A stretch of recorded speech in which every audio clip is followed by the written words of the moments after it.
सुनीला की मर्द के ना नाम लिहल जाला, इनसे बिना नाम लिहले कुछो ना कहाला।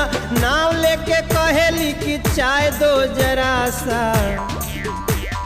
नाम लेके कहेली कि चाय दो जरा सा। ही हंस देले, ही हंस देले, ही हंस देल रिंकिया के पापा।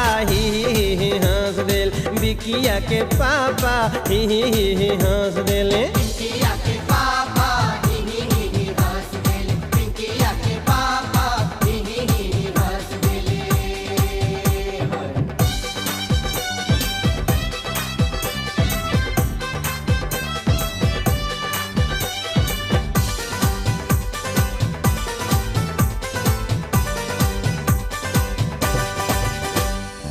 चोख चोख न किए पर रहे उनका